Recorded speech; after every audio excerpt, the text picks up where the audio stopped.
आ गए सब लोग बेटा? रेडी हो? चलिए शुरू करते हैं। अच्छा बताओ,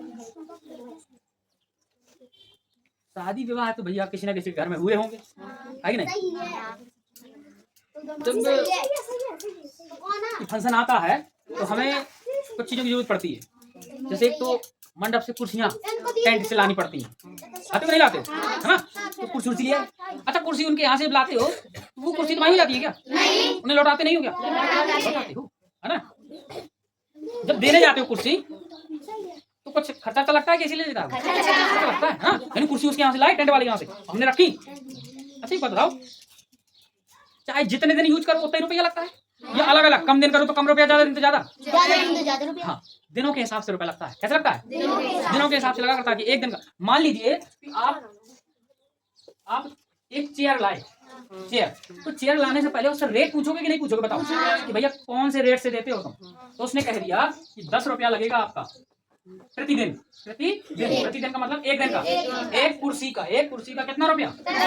तो अगर आप 2 कुर्सियां लाए, कितनी लाए? 2 कुर्सियां लाए और आपने कितने 3 दिन रखी, मंडप मायना टीका, हाँ मैनो टीका, है कि नहीं?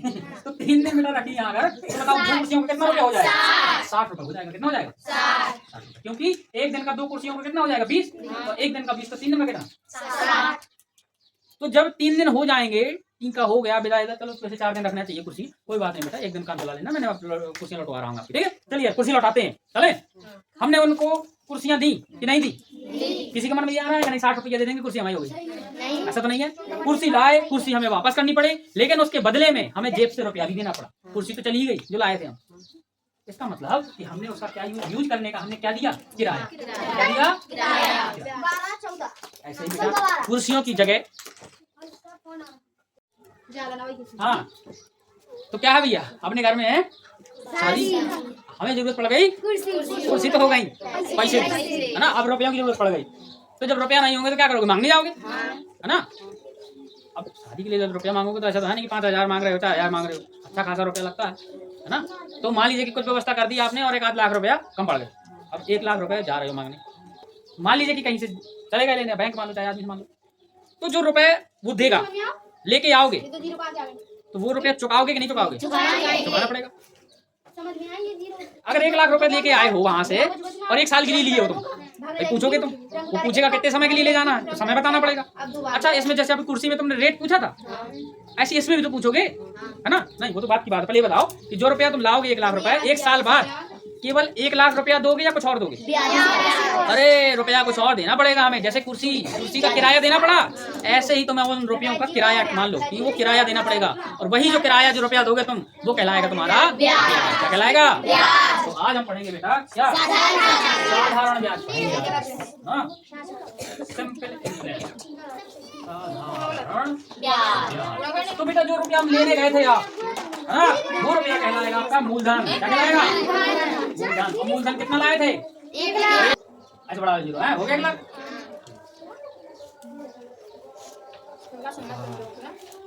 हाँ तो बेटा जो रुपया आप दूसरे से मांगने गए थे वो क्या कहलाएगा? मूलधन। कितना था? 1 लाख रुपए।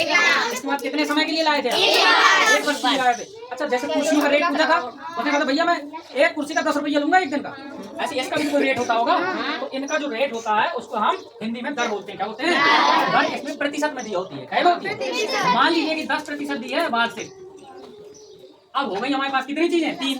मूलधन हो गया, समय हो गया, दर हो गया। अब हमारे पास एक रेडीमेड फार्मूला है क्या निकालने का? साधारण ब्याज। चक्रवृद्धि ब्याज होता है, साधारण ब्याज होता है। अभी आपको सिंपल वाला पढ़ना है ना, चक्रवृद्धि पढ़ेंगे 8 में, 7 में भी है थोड़ा है ना। तो पहले इसका नॉलेज लीजिए आप। साधारण ब्याज बराबर फार्मूला है मूलधन, बेटा मूलधन क्या मानोगे? मूलधन गुणे समय गुणे दर बटे 100। ये फार्मूला नोट कर लीजिए और इसी फार्मूले से हम लोग लगाएंगे। और मैं तो कह रहा हूँ लगे हाथ लगा डालो, है ना?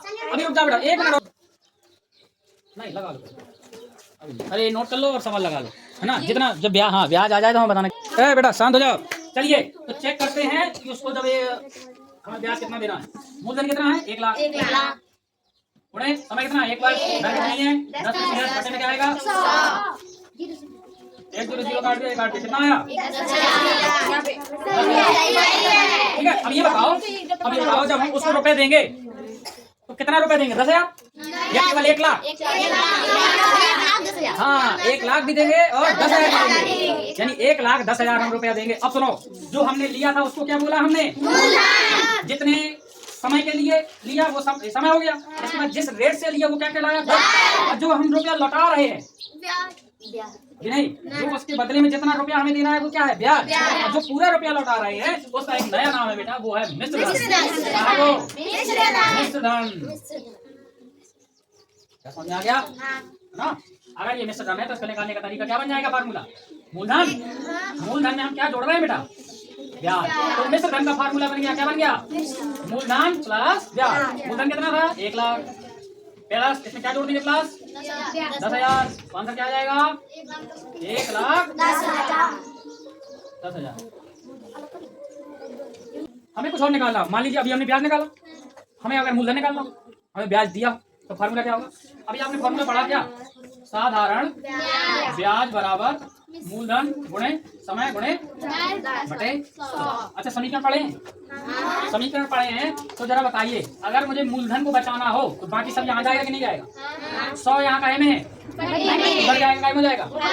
तो क्या हो जाएगा? ब्याज गुणे 100 बराबर क्या बचेगा? यहाँ मूलधन गुणे समय गुणे दर। अगर बेटा ये पूरा का पूरा मैं और उड़ा दूं, इस तरफ से ले जाके यहाँ पटक दूं तो यहाँ का में गुणा में ये पूरा पूरा यहाँ का हो जाएगा।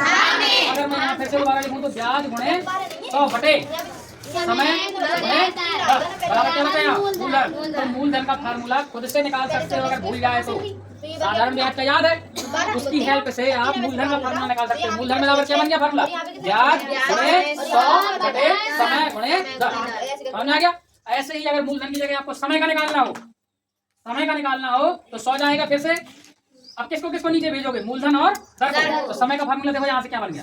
समय बराबर क्या बना? ब्याज गुणे 100 बटे समय को छोड़ो मूलधन और दर, तो मूलधन गुणे दर। ठीक। अच्छा बेटा, दर निकालना हो तो दर का फार्मूला क्या बन जाएगा? फिर से भाई ब्याज गुणे 100 बटे, अब दर को हटाओ, दर को बचाओ, बाकी किसको भेजोगे? मूलधन और समय। तो मूलधन गुणे समय। बात समझ आ रही है? इस प्रकार से ये सारे के सारे फार्मूले आपको याद होने चाहिए। एक तो साधारण ब्याज का होना चाहिए, मूलधन का होना चाहिए, समय का होना चाहिए, दर का होना चाहिए। बात समझ में आ गई बेटा? इतना जिसको नोट करना हो नोट कर लीजिए। इसके बाद हम क्वेश्चन देखते हैं। तो चलते हैं बेटा फिर से एक सवाल के साथ। ये फार्मूला याद हो सबको? बहुत बढ़िया भैया, तो कोई बात नहीं। सुनिए जरा ध्यान से। मूलधन है बेटा अपना 12,000। कितना है? दर है अपनी 2%। कितनी है? 2%। और समय दिया है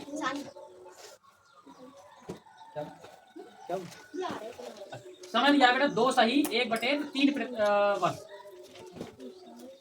जो दर है आपकी वार्षिक है। कैसी है? ठीक है, इसका मतलब बताएंगे। ये वार्षिक मतलब सालाना है, साल भर की।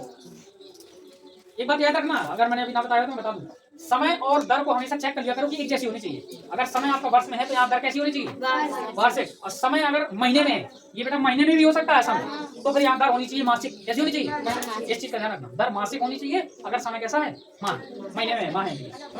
चलिए समय को लगाते हैं। इसका क्वेश्चन बेटा ये है कि हमें मिश्र धन निकालना है। क्या निकालना है? मिश्र धन निकालना, नहीं निकालना हमारा मिश्र धन। सबसे पहले हम लगाएंगे फॉर्मूला ब्याज का। तो साधारण ब्याज बराबर है ना, साधारण ब्याज बराबर क्या होता है? मूलधन गुणे समय गुणे दर बटे 100। बेटा बताइए मूलधन कितना है? 12,000 दिया है। समय कितना है बेटा? समय को आप समय को थोड़ा सा छोड़िए, 3 दूनी 6, 6 और 1 7, 7/3 गुणे दर कितनी है? 2। और बटे में क्या रहेगा बेटा? 100। तो ये बटे पूरा, ये वाला बटे मिल जाएगा है ना, बटे में यहाँ 100 लिख दो। ठीक। और इन दोनों के बीच में आप क्या लगा सकते हो? लगा सकते हैं। करिए तो 2 0 से 2 0 कैंसिल। 3 से बेटा 120 काट दें। 40 40 7 और 2 का गुणा कराना है। तो बेटा ये आया तुम्हारा कितना? 560। कितना आया? बोलो। 560 आ गया। तो 560 रुपए आपका क्या आ गए? ब्याज। मिश्र धन अगर निकालना है तो मिश्र धन का मतलब है कि कितना रुपया लौटाओगे, तो उसको कितना लौटाओगे? 12,000 नहीं दोगे क्या? ये भी दोगे और 560 भी दोगे। तो 12,000 में क्या कर देंगे हम? 560 प्लस कर देंगे। क्या बात समझ में आ गई? अगर इतनी बात समझ में आ गई है तो जल्दी समझ लो, इसको नोट करना चाहो नोट कर लो। इसके बाद मैं सवाल दे रहा हूँ।